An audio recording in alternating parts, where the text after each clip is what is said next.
Olá, alunos da terceira série do ensino médio, vamos a mais uma aula de língua portuguesa. Eu sou a professora Tayane, estarei aí participando, vendo a fala de vocês, vão passando para os professores para eles replicarem aqui para a gente. E vocês também podem acompanhar o spoiler das nossas aulas pelo nosso Instagram, Língua Portuguesa CMSP_M. Inclusive, está tendo uma coletânea lá de livros informados pelos alunos, professores, em 3 palavras. Fale um livro. E, ó, tá bombando lá. Passa lá e fala um pouquinho com a gente. E vamos de aula hoje, que é Entendendo os Movimentos, com o professor Mauro Marcel. Entendendo os movimentos, né?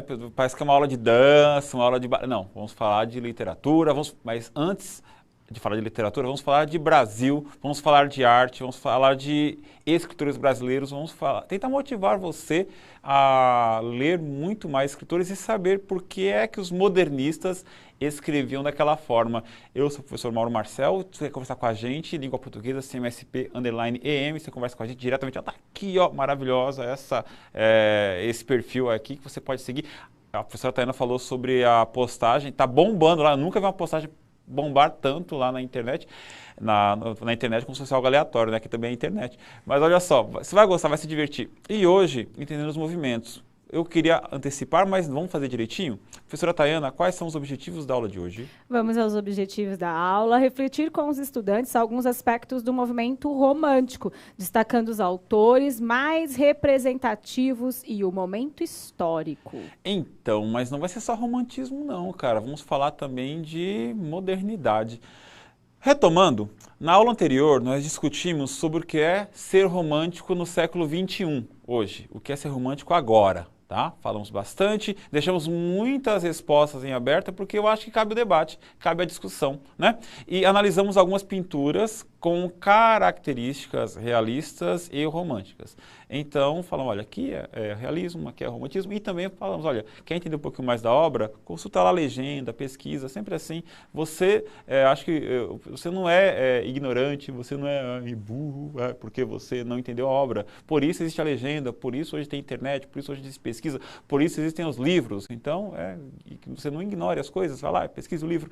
E eu que só antes de começar a aula, eu queria pedir licença, porque nós vamos falar do indígena em 2 momentos específicos que são retratados de maneira diferentes na história do Brasil. Mas para ficar um pouquinho mais fluida a aula, eu vou usar os termos que eram utilizados na época com todo respeito, respeitosamente, trataremos aqui como índios. Beleza? Fechou? Professora Tayana, sem problemas? Tranquilo. Índios. Tá? Porque é o termo que eu utilizava na época, acredito que de maneira respeitosa, sem problema. Então, eu vou ler para vocês, mas antes vou contar a história de um poema maravilhoso da literatura brasileira do Gonçalves Dias chamado Ijucapirama.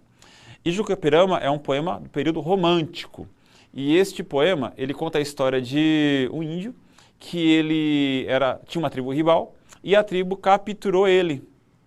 E muitas tribos no Brasil, tribos tupis, eram antropófagas. Antropófagas quer dizer que comiam carne humana, mas não para se alimentar puramente, era num ritual, né? Isso foi documentado, tem o Hans Staden, que se você pesquisar, né, deixou textos explicando como é que acontece, quem come qual parte do corpo, por que motivo, num ritual. E esse índio, o Ijucapirama, foi capturado, e na hora de morrer, ele começou a chorar, por quê? Porque ele tinha o pai dele que estava cego na floresta e o pai dele ia morrer. Mas ele não chorou por covardia, ele chorou porque ele ia ter o pai morto, porque perdido na floresta. E para os índios, eles não comiam o braço para se alimentar do braço, eles comiam o braço para poder ganhar a força do braço, a visão do olho e tal. Pesquisa, está documentado, tem muito documento sobre isso. Hans Stade, estou repetindo, não estou tirando do vazio, estou dando a fonte, estou dando a origem. Então olha só, o que acontece? Esse índio começou a chorar por causa do pai, e aí quando a tribo rival viu que ele estava chorando, olha, se eu comer sua carne, eu vou ficar covarde igual você, deixar ele escapar, vai embora. Quando o pai reencontrou com ele encontrou o pai que estava lá perdido na floresta, o pai falou assim, não, mas por que você escapou? Você foi capturado? E aí eu falo, mas é porque eu chorei, porque você estava aqui. Daí o pai fez o quê? Levou ele de volta para a tribo e falou assim, olha, se alimente desta figura aqui. Meu filho não é covarde, pode comer a carne dele. Esta história é espetacular, espetaculosa, fantasiosa, mas com muita verdade ali incutida, está num poema chamado Ijucapirama e é um poema romântico. Leia, pesquisa, é bem legal. Gonçalves Dias. Um trechinho está aqui neste texto aqui, ó, na tela para vocês, o poema Ijucapirama de 1851, né, de Gonçalves Dias, inspirado nas tribos tupi brasileiras. Meu canto de morte, guerreiros, ouvi. Sou filho das selvas, nas selvas cresci. Guerreiros, descendo da tribo tupi, da tribo pujante, que agora anda errante. Guerreiros, nasci. Sou bravo, sou forte, sou filho do norte. Meu canto de morte, guerreiros, ouvi. Então você percebe que no texto a voz do próprio índio falando o seu canto de morte. Tá? Então, mais uma vez, vamos lê-lo. Meu canto de morte, guerreiros, ouvi. Sou filho das selvas, nas selvas cresci. Guerreiros, descendo da tribo tupi, da tribo pujante, que agora anda errante. Guerreiros, nasci. Sou bravo, sou forte, sou filho do norte. Meu canto de morte, guerreiros, ouvi. Este é o índio que foi capturado, que ele seria devorado, para que as pessoas pegassem as características, né, dele, a força, a velocidade, a visão, tal, porque era um guerreiro bravio, forte. Aí, isso é um poema romântico.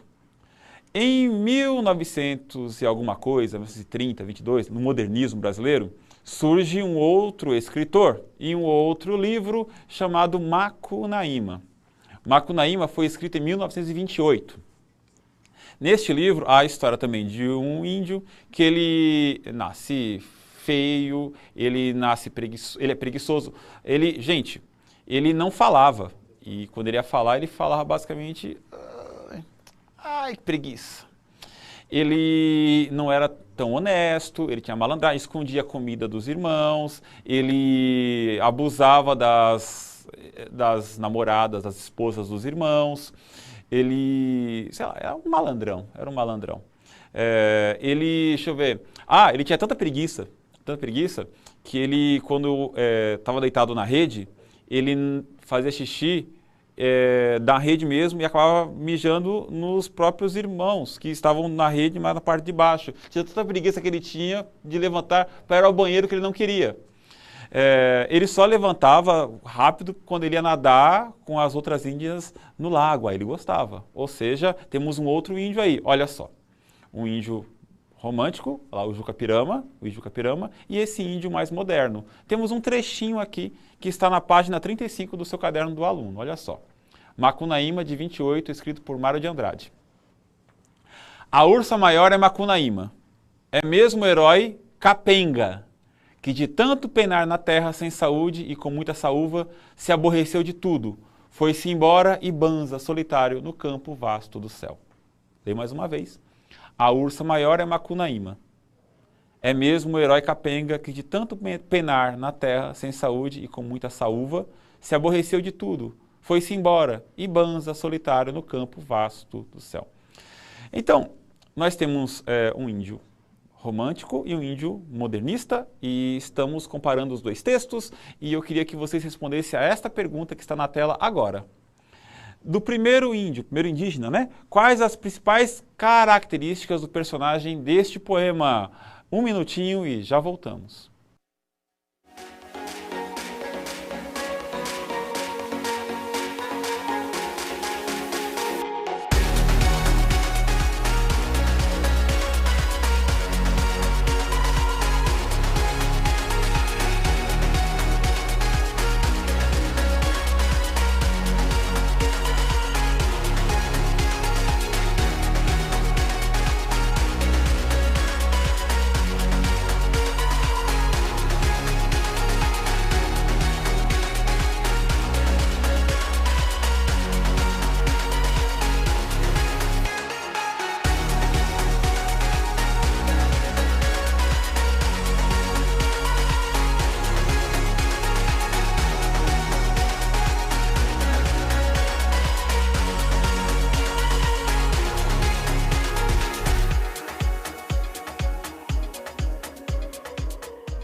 Vamos lá, então, para a participação dos nossos alunos. A professora Cristiane manda a resposta da Grazia, ela dizendo bravura.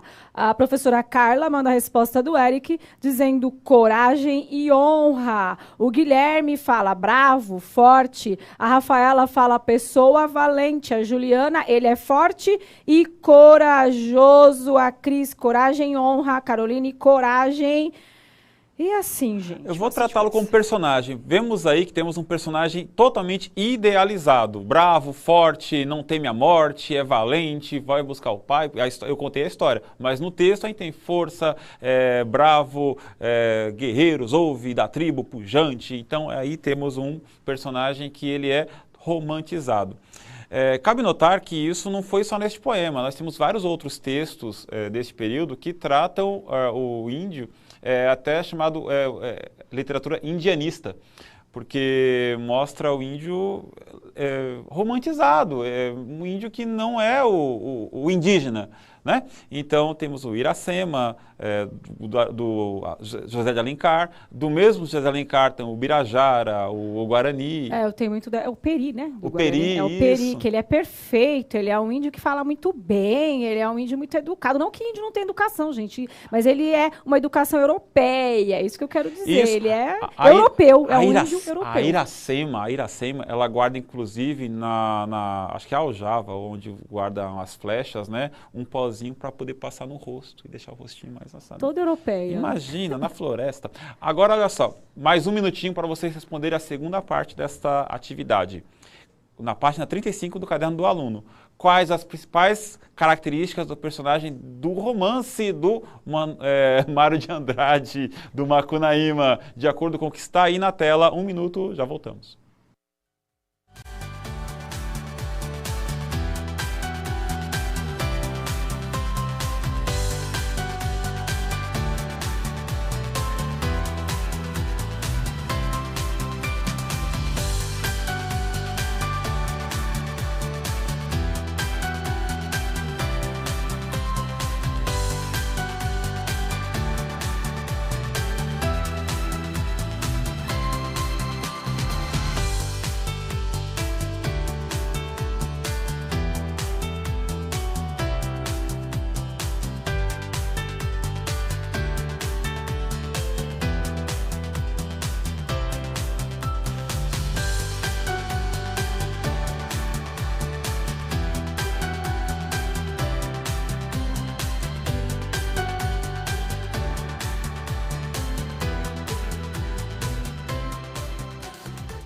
E vamos lá, o professor Vanderlei, não, é Valdeci, sei lá, se eu errei, me perdoe. Mas a aluna chama Rebeca e diz que é preguiçoso. O Eric fala, preguiçoso, folgado e sem respeito. Muita gente falando do preguiçoso.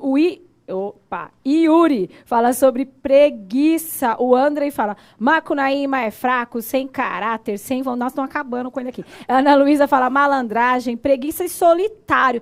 Olha, tem muita coisa aqui, Mauro. Bacana. Só acho fraco que eu não concordo muito, porque em nenhum momento aponta fraqueza, aponta malandragem. E é o Ariano Suassuna, que ele diz que, em certos aspectos, é outro momento, mas também é um escritor contemporâneo, Ariano Suassuna, falecido há pouco tempo.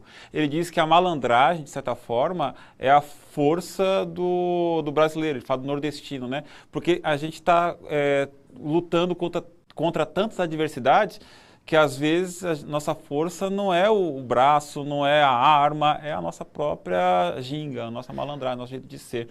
Macunaíma é isso, de certa forma. Eu percebo um pouquinho de Macunaíma no João Grilo, do Ariano Suassuna, né? Mas é uma coisa minha. O Breno traz uma característica aqui que eu acho importante ressaltar. Vou falar o finalzinho do que ele falou. Vaidoso e, acima de tudo, se entrega aos prazeres carnais. Vaidoso. Chama atenção, fala vaidoso. E entrega aos prazeres. Eu vou dizer, né? Sensual, mas sensual no sentido de que se entrega aos prazeres da luxúria, né? Dos prazeres corporais, do sexo, né? Porque quando a gente fala pro pessoal, não, sensual como? Se você falou que ele era feio e tal. Gente, calma. Sensual ligado ao sexo, não é que sensual que, sei lá, Gisele Bündchen, né? Sei lá, não sei quem é o Rodrigo Hilbert. Eu acho que essa vaidade que ele quer falar é do ego. Será que não é isso? Pode ser. Acho que é a questão do ego. Vamos para mais uma pergunta para seguir na aula, olha só. Juca Pirama foi publicado em 1851, Macunaíma em 1928. São textos com 70 anos de distância um do outro, períodos históricos totalmente diferentes, a tecnologia mudou, tudo mudou. Qual a influência desses contextos históricos na criação de ambos os textos? Ou seja, eu queria saber de vocês se vocês conseguem intuir, olha, o que o contexto histórico, o que estava acontecendo na época do Macunaíma ou do Juca Pirama influenciou na elaboração desses textos. Então, minuto. assim, vamos dar um tempo, fazer igual você faz comigo. Vamos esperar um pouquinho para isso, eu estou enrolada, pensa. Qual a influência do contexto histórico para cada criação literária? Isso, né? Já fui relendo, já fui falando. Tal. Vai lá, ou seja, eu queria saber de vocês como é que cada período histórico contribuiu para... Como é que o período lá, 1900 e tanto e pouco, contribuiu para o Macunaíma? Como é que 1800 e alguma coisa contribuiu para o Juca Pirama? Então, um minuto, já voltamos.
Então vamos lá, alunos. Eu estava até aqui falando com o professor Mauro. Eu desafio vocês a aprofundarem a fala que vocês trouxeram aqui. Eu sei que o tempo é curto, mas aprofundem. Ó. Vamos pensar. O aluno Pedro, ele fala que reflete o momento histórico. A Thalita fala, cada época influencia na forma de pensar. Mas vamos pensar o que influenciou no romantismo, o que influenciou no modernismo. Deixa eu cuidar dos nossos alunos, vamos nossos lá. estudantes queridos. Olha, foi pouco tempo mesmo. Eu entendo, mas olha, cabe uma discussão grandiosa, porque quando a gente fala de romantismo, é um período histórico que é fundamental. A gente falou isso na semana passada. Na semana passada, não. Na aula passada. E quando a gente fala de modernismo, nossa, é todo um processo histórico. Eu entendo que a gente falou pouco, porém, quando a gente fala de século XX, a gente também falou nestas aulas aqui esse ano. Mas olha só.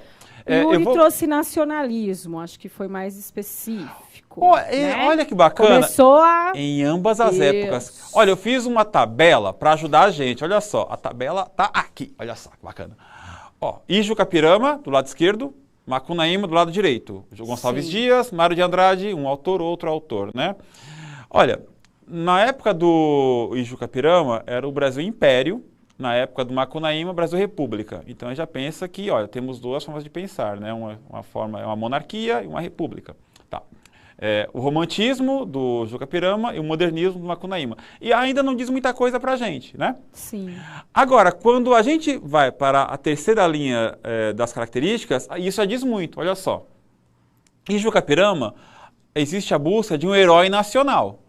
O romântico, ele busca um herói, né? E vê no indígena, no índio, este herói, porque para os românticos, o original dono da terra, aquele que... mas olha, lembrando o que a gente falou agora há pouco, é o índio idealizado, não é aquele indígena das florestas, porque... porque eles estavam no primeiro amor pela pátria, né? Eu posso dizer, no romantismo, tudo vai dar certo, tudo é perfeito, e isso...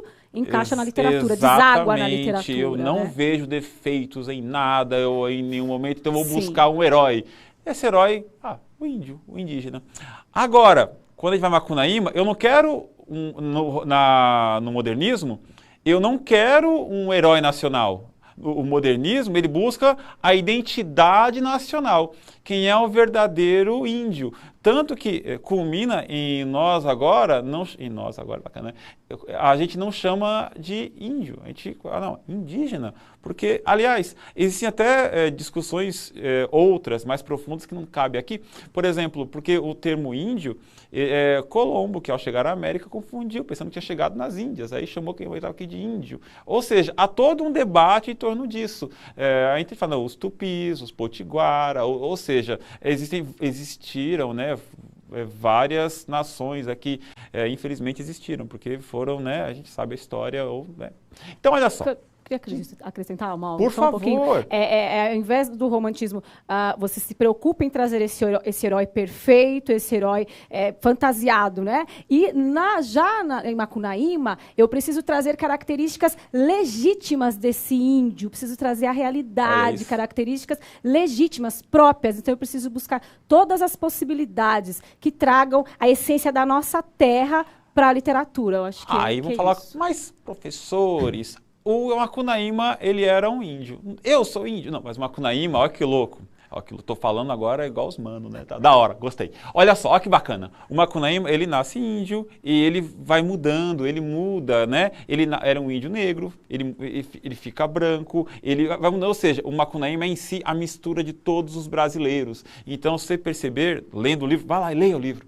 Leia esse livro, Macunaíma, porque o Macunaíma, ele é o cara que ele permeia todo o Brasil, ele é essa mistura, essa legitimidade, embora fantasiosa, muito mais real do que o índio romântico. E, terminando, olha só, não é à toa que nós temos no romantismo a independência, por isso a busca de um herói romântico, e nós temos no centenário dessa independência a Semana de Arte Moderna como marco inicial do modernismo, que é a busca dessa identidade. Vamos ler um texto do Mário de Andrade que fala um pouco sobre isso. Está na tela um texto chamado de um trecho de Paulicéia Desvairada, de 1925. A realização da harmonia poética efetua-se na inteligência. A compreensão das artes do tempo nunca é imediata, mas mediata. Ou seja, é mediada, né? Tem alguém mediando aquilo. Na arte do tempo, coordenamos atos de memória consecutivos, que assimilamos num todo final. Este todo, resultante de estados de consciência sucessivos, dá a compreensão final completa da música, poesia, dança terminada. Victor Hugo errou, querendo realizar objetivamente o que se realiza subjetivamente dentro de nós. Eu sei que vai ser bem rápido agora, mas vamos fazer um falso verdadeiro? Olha só, na tela. Verdadeiro ou falso? Nesse texto, publicado em 1925, Mário de Andrade manifesta-se em um momento histórico diferente daquele dos escritores e poetas românticos e retrata uma nova concepção estética. Falso ou verdadeiro? Vamos dar tempo não, que não vai dar tempo. Estão colocando um VVV aqui. É diferente? Isso mesmo, é verdadeiro. Verdadeiro ou falso? Como um dos fundadores do movimento modernista, Mário de Andrade apresenta características semelhantes às do movimento romântico, como a defesa da métrica clássica para a construção dos poemas. Verdadeiro ou falso? Está aparecendo aqui. Ai, meu Deus, tem verdadeiro e falso. Vem alguém aqui, deve estar misturando tudo, né? Misturou tudo. Essa é falsa. Essa é falsa. Falso. Métrica. Tá, agora sim, falso. Métrica, não tem como. Mais uma. Verdadeiro ou falso? O movimento modernista defende a liberdade estética, assim como o romantismo. Gente, vamos lá, me ajudem. Falso. Estão falando falso aqui. Olha, liberdade estética total, não. O modernismo, ele pede total liberdade estética. O romantismo, ele pede liberdade, mas não estética, mas liberdade de conteúdo. Você tem ainda métrica no romantismo, então, tudo bonitinho. E a última. Nesse fragmento, observa-se uma crítica a Victor Hugo, representante do movimento romântico. Verdadeiro ou falso? Vamos lá, pessoal. Uma crítica a Victor Hugo? Vamos, gente, me ajuda que tem FV, verdadeiro? Essa é verdadeira, olha só, Victor Hugo errou, querendo realizar objetivamente o que se realiza subjetivamente dentro de nós. Indo para o final da aula, eu indico que vocês assistam, olha só, o Macunaíma, filme de Joaquim Pedro de Andrade. Leiam o livro, né, mas o filme é bem bacana. É bom o livro, gente. O livro é ótimo, mas o filme é bacana. E o Guarani, porque aí você consegue comparar a visão de índio, olha, filmes de períodos históricos diferentes. Também, o Guarani é obrigatório, esse livro. Maravilhoso, eu já obrigo logo, aluno, você tem que ler Guarani, que Que o isso? Guarani. Brasileiros que não lê Guarani. Os dois, né? É verdade, mas olha, o Macunaíma, o Guarani, leiam espetaculares. Ah, e esse livro aqui, olha, para entender de modernismo, de cinema de arte moderna. 1922, A Semana que Não Terminou. Marcos Augusto Gonçalves foi o escritor dessa obra maravilhosa, de onde eu tirei algumas das informações que eu falei aqui para vocês. Não todas, porque a aula não coube, né? Então, é isso e o que nós fizemos hoje. Lemos poemas, romance, publicados em diferentes períodos históricos e analisamos a influência desses períodos para a sua produção. Foi isso que nós fizemos. Então, aqui na tela agora vai aparecer a habilidade para você dar um print, para você olhar direitinho. Está no repositório, você baixa o PPT, o slide, o professor que quiser a habilidade, tá aí comparar as características. Aqui está o QR Code para você avaliar, dizer o que você achou da nossa aula. Foi um prazer estar com vocês hoje. A professora Tayana vai estar de férias durante um tempão, vai para Mônaco, viajar, conhecer isso aí, então vai ser... gente, altos rolês do sofá da minha casa lá. Não se esqueça de dizer o que você achou da nossa aula, clica no sininho para você receber as notificações, acesse o nosso canal e, sei lá, é isso aí, um grande abraço, tchau, professora tchau, Tayana, boas gente. férias, tchau, tchau, valeu, leiam Macunaíma, assistam um filme, fala para nós, língua portuguesa, CMSP_EM, diga o que você achou, tchau, tchau, Tchau, valeu. gente.